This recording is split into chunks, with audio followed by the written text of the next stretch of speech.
Hello and welcome to Advait learning academy. आज हम शुरू करने जा रहे हैं एक नया लेक्चर सीरीज़ जो कि होने वाला है मॉर्फोलॉजी ऑफ फ्लावरिंग प्लांट्स पर। Let's begin. सबसे पहले हम डिस्कस करेंगे कि जो एक फ्लावरिंग प्लांट है उसके कौन कौन से मेजर पार्ट्स रहते हैं। तो एक है shoot system and the second one is root system. Shoot system जो है वो जितना भी पौधे का ऐसा हिस्सा जो कि सतह से ऊपर का है, ग्राउंड लेवल से ऊपर का है, उसे हम शूट सिस्टम में इंक्लूड करते हैं। और इसमें कई तरह के पार्ट्स रहते हैं जैसे कि bud, stem, node, internode, leaves, flowers etcetera. और जितने भी ये पार्ट्स हैं इन्हें हम आने वाली स्लाइड्स में, आने वाले लेक्चर सीरीज़ में डिटेल में स्टडी करने वाले हैं। And the second one is root system जो कि धरती की सतह से नीचे का है, उसे हम रूट सिस्टम में डिस्कस करते हैं। और आज हम यही डिस्कस करने वाले हैं, that is the root. Root को हम हिंदी में जड़ के नाम से जानते हैं, जड़ के नाम से हम इसे जानते हैं। और हमने अपनी पहले की कक्षाओं में या फिर प्रीवियस जो क्लासेस रही हैं हमारी, उसमें हमने पढ़ा है कि जो प्लांट है, कोई भी प्लांट है, विदाउट रूट सिस्टम, बिना जड़ के वो जीवित नहीं रह सकता है। तो इसे हम डिस्कस करते हैं डिटेल में। Let's begin. बेसिकली जो जड़ है, जो रूट है, वो दो तरह की होती है स्ट्रक्चर के आधार पर, उसके आकृति के आधार पर और बनावट के आधार पर। दैट इज़, एक है टैप रूट और दूसरा है फाइब्रस रूट। तो टैप रूट उन पौधों में पाया जाता है जिनमें कि ऐसे सीड्स हो रहते हैं जिनका जो कवरिंग है वो दो लेयर्ड रहती है, दो दो परतों में उनकी कवरिंग रहती है। और ऐसे सीड्स को हम कहेंगे डाइकोटिलेडन सीड्स या फिर डाइकोट सीड्स। और ऐसे बीजों से जो बनने वाली, उत्पन्न होने वाली जड़ें हैं, उन्हें हम कहेंगे dicotyledon root, that is tap root. Okay. तो जो एक बीज होता है, सीड होता है, सीड में दो तरह के स्ट्रक्चर अराइज होते हैं, दो तरह की आकृतियां बनती हैं जब उसके अंकुर फूटने लगते हैं, जब उसकी जर्मिनेशन स्टार्ट होती है। जो ऊपर का हिस्सा रहता है उसे हम कहते हैं प्लूम्यूल, उसे हम कहेंगे प्लूम्यूल। और नीचे का जो हिस्सा है उसे हम कहते हैं रेडिकल, दैट इज रेडिकल। और ये जो प्लूम्यूल है, ये फ्यूचर में, ये भविष्य में बनाता है शूट सिस्टम, ठीक है। और जो रेडिकल है, it will transform into the root system. ये रूट को बनाने में अपना कंट्रीब्यूशन देता है, बाद में चलकर ये पूरी तरीके से रूट में परिवर्तित हो जाता है। तो ये है प्लूम्यूल और रेडिकल। तो हम टैप रूट सिस्टम को डिस्कस करते हैं। बेसिकली तीन तरह के स्ट्रक्चर इसमें अराइज रहते हैं। एक है प्राइमरी, एक है सेकेंडरी, एक है टर्शियरी। जो प्राइमरी रूट है वो रेडिकल से डायरेक्टली बनता है और एकदम सीधा ज़मीन के नीचे जाता है, ठीक है। इसे हम कहेंगे प्राइमरी रूट। ओके, इसे हम कहते हैं प्राइमरी रूट। और प्राइमरी रूट से बनने वाले या फिर उत्पन्न होने वाले जो लिटरल रूटलेट्स हैं, दो तरफा जो जड़ें उत्पन्न होती हैं, उन्हें हम कहते हैं सेकेंडरी रूट्स, उन्हें हम कहते हैं सेकेंडरी रूट्स। और इन्हीं सेकेंडरी रूट्स से बनने वाली या फिर अराइज होने वाली, पैदा होने वाली जो रूटलेट्स हैं, उन्हें हम कहते हैं टर्शरी रूट्स या फिर tertiary rootlets. Okay, so this is tap root system. और इसका जो एक बेस्ट एग्जाम्पल है वो है मस्टर्ड, सरसों। And it is also mentioned in your NCERT book. Mustard is an example of tap root system. और जो रेडिकल से अराइज होने वाली रूट है जो कि हमने डिस्कस किया, that is only primary. Okay, that is only primary. और प्राइमरी से अराइज होता है सेकेंडरी, सेकेंडरी से बनेगा टर्शरी। आगे बढ़ते हैं। और जो दूसरा टाइप है, दूसरा जो प्रकार है, that is fibrous root system. That is fibrous root system या फिर मोनोकोटिलेडन रूट सिस्टम। मोनोकोटिलेडन इसलिए क्योंकि ठीक वही कंसेप्ट, जैसे कि एक कोई बीज होगा, कोई सीड होगा, उसके अंदर जो लेयर रहेगी वो सिंगल रहेगी, डबल नहीं रहेगी, जैसे कि डाइकॉट में होता था। मोनोकॉट में ये सिंगल रहता है। और ऐसे जो सीड्स हैं, इनसे जो रूट बनेगी उसे हम कहते हैं मोनोकॉट रूट सिस्टम या फिर मोनोकोटिलेडन रूट सिस्टम। और इसी तरह के जो प्लांट्स फिर हम देखते हैं उन्हें हम कहेंगे मोनोकॉट प्लांट्स। तो दिस इज मोनोकोटिलेडन रूट। और इसकी खास बात ये है कि ये इनिशियली प्राइमरी रूट के रूप में ही पैदा होती है, जैसे कि प्राइमरी रूट होती है डाइकॉट में, ठीक उसी तरीके से। पर कुछ ही वक्त बाद ये अपना इसमें ये जो इसका प्राइमरी रूट है, इसकी जगह बहुत सारे जड़ें आ जाती हैं, बहुत सारी रूट्स आ जाती हैं जो कि एक नेटवर्क जैसा बनाते हैं, फाइबर्स बनाते हैं बहुत सारे। इसीलिए इसे हम कहते हैं fibrous root system. Primary root is short lived and is replaced by a large number of roots. So this is fibrous root, and the best example of fibrous root system is wheat plant. जो आपका गेहूं का पौधा होता है उसमें पाया जाता है fibrous root. Okay, fibrous root system is present in wheat plant. So moving ahead, अब हम एक अलग तरह का रूट सिस्टम देखेंगे, that is adventitious root. Basic जो रूट सिस्टम है जो कि डायरेक्ट बीज से सीधे सीधे जो सीड से उत्पन्न होते हैं, that is tap root and fibrous root.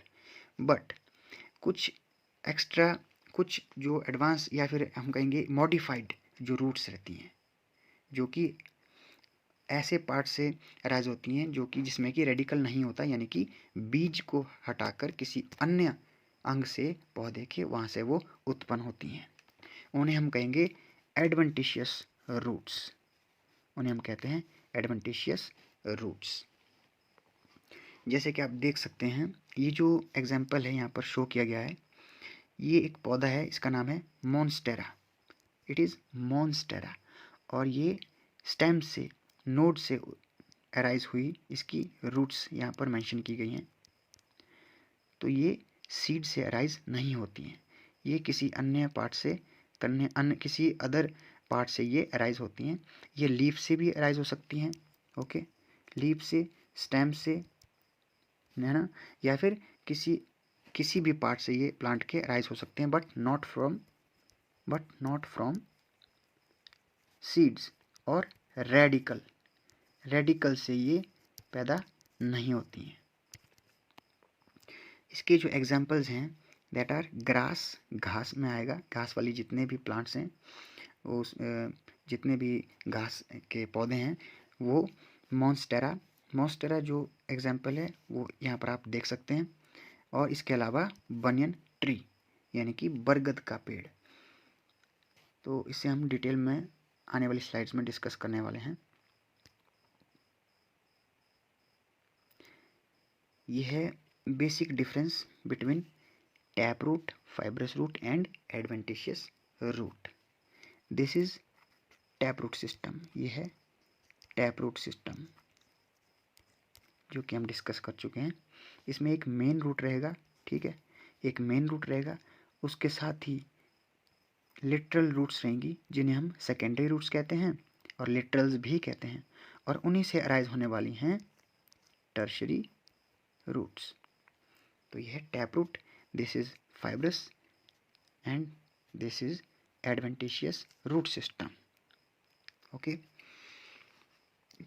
कोई भी रूट है उसके 4 जो मेजर रोल्स रहते हैं, इम्पॉर्टेंट उसके रूल्स रहते हैं वो हैं absorption of water and minerals from soil, यानी कि ज़मीन के अंदर वाटर एंड जितने भी मिनरल्स हैं, ठीक है, मिनरल्स रहते हैं जिसकी रिक्वायरमेंट की प्लांट की ग्रोथ के लिए रहती है, उसे ये एब्जॉर्ब करते हैं, अपने अंदर लेते हैं और सीधा ही प्लांट को देते हैं।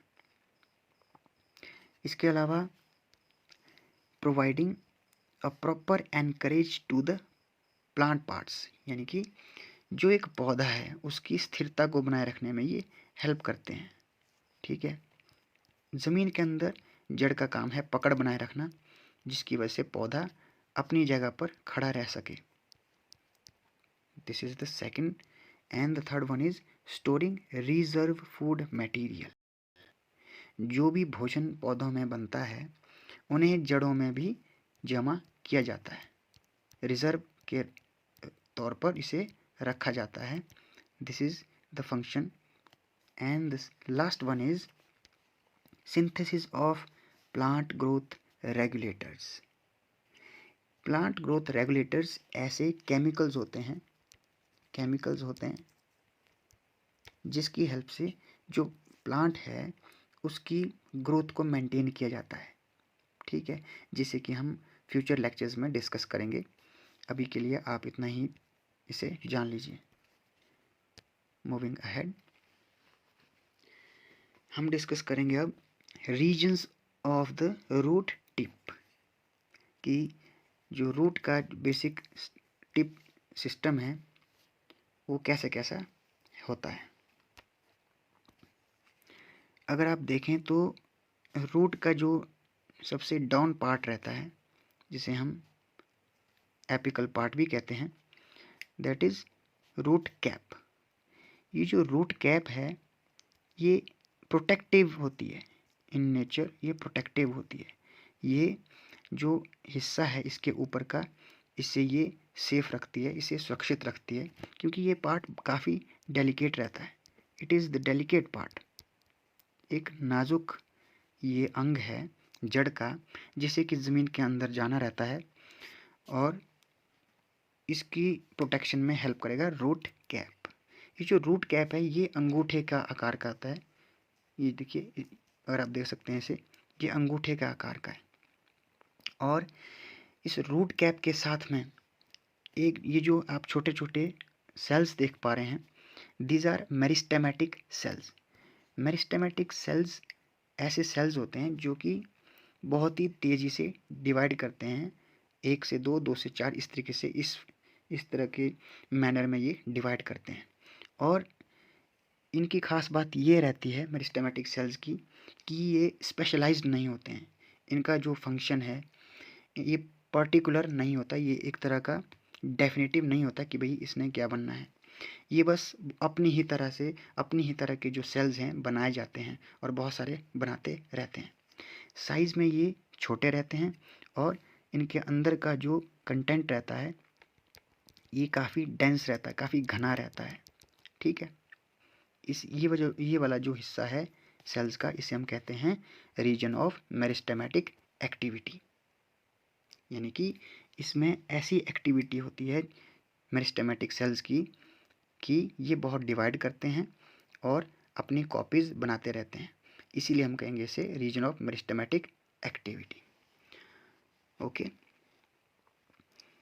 और इसी के साथ में कुछ ही दूरी पर, कुछ मिलीमीटर्स की दूरी पर एक नेक्स्ट रीजन रहता है, उसे हम कहेंगे रीजन ऑफ इलोंगेशन। इलोंगेशन का मतलब क्या रहता है? इलोंगेशन का मतलब होता है किसी चीज़ का लंबा होना, ठीक है, किसी चीज़ का खींचा जाना और अपनी लंबाई को बढ़ा देना, इसे हम कहेंगे इलोंगेशन। और ये ऐसा हिस्सा है जहाँ पर कि ऐसे सेल्स पाए जाते हैं जो कि खुद को इलोंगेट करते हैं, खुद को बड़ा करते हैं और लंबा करते हैं, ठीक है। और बेसिकली देखा जाए तो ये वही सेल्स हैं जो कि इस मेरिस्टेमेटिक एक्टिविटी वाले जो जोन हैं वहीं से ये ऊपर को अराइज हुए हैं और यही वो सेल्स हैं बाद में जाकर जो इलोंगेटेड सेल्स बन जाते हैं। ठीक है, तो this is region of elongation. और इसी के साथ में इसी के जो प्रॉक्सिमल रीजन है, actually there are two words, proximal and distal. Proximal का मतलब होता है किसी भी चीज़ के साथ वाला कोई चीज़। ठीक है, जैसे मान लो ये ए है और ये बी है, तो बी है, बी इज़ प्रॉक्सिमल टू ए, यानी कि बी किसके प्रॉक्सिमल में है, ए, यानी कि बिल्कुल बगल में है। और डिस्टल का मतलब क्या रहता है, डिस्टल का मतलब होता है बिल्कुल दूरी पर, उल्टी दिशा में। ठीक है, जैसे सी है तो C is distal to A, C is distal to A. This is proximal and distal difference. तो रीजन ऑफ मेरिस्टेमेटिक एक्टिविटी के प्रॉक्सिमल में रहते हैं रीजन ऑफ इलोंगेशन, और रीजन ऑफ इलोंगेशन के प्रॉक्सिमिटी में रहेंगे region of maturation. Why maturation, maturation का मतलब क्या है, अब हम इसे डिस्कस करते हैं। जो ये रीजन ऑफ इलोंगेशन सेल्स रहते हैं ये स्पेशलाइज्ड नहीं रहते हैं। कोई भी मेरिस्टेमेटिक सेल जब डिवाइड करेगा तो बहुत सारी कॉपीज़ बनाएगा अपने ही तरह की, उसके बाद ये साइज़ में बड़े होंगे, इलोंगेट करेंगे।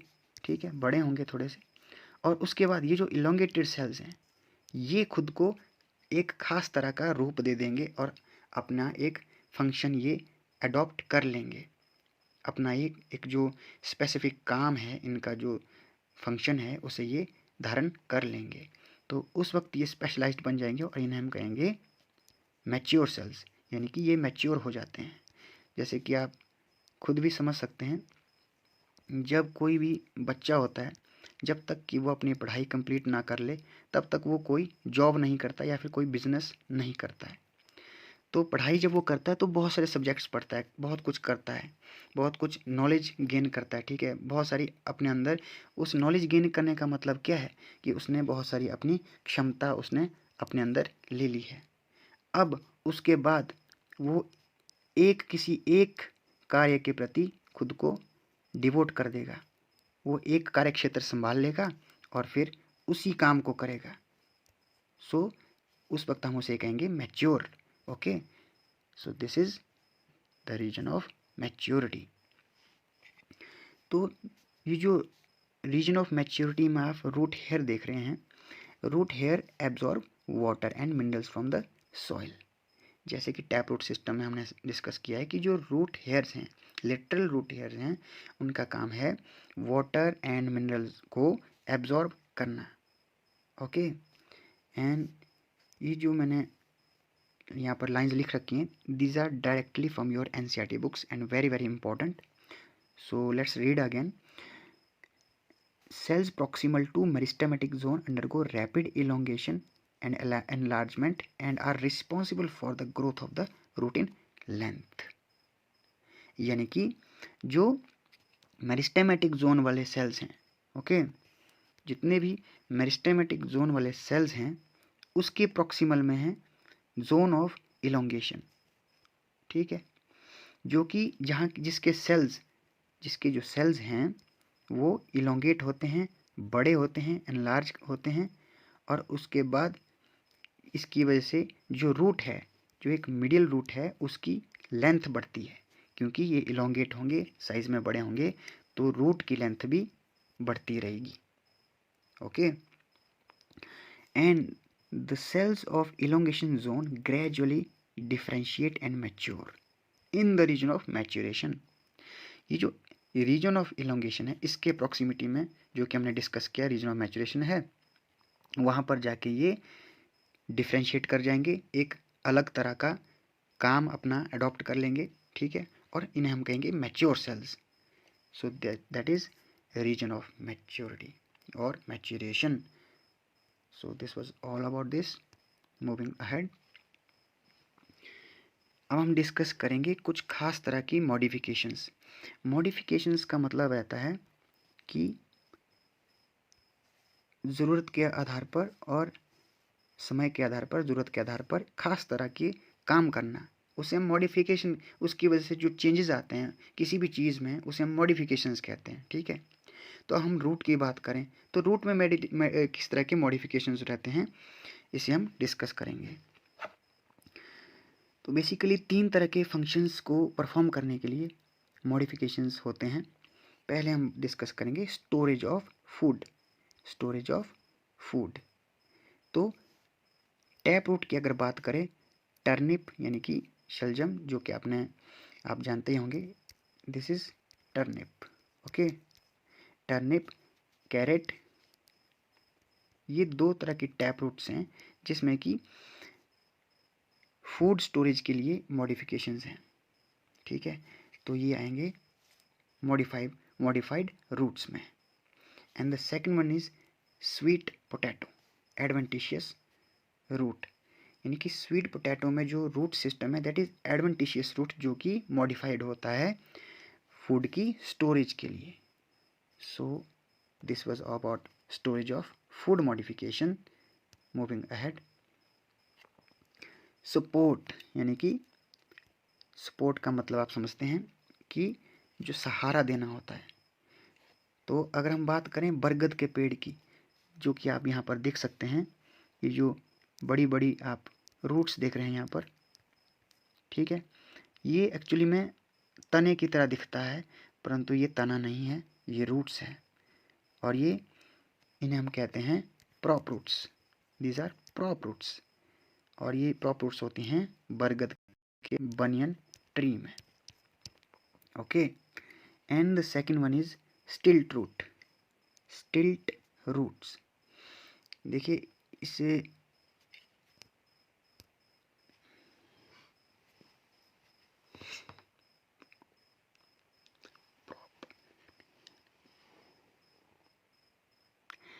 आप याद रखने के लिए, इसे याद रखने के लिए आप एक टेक्निक का यूज़ कर सकते हैं, जैसे कि PQRS।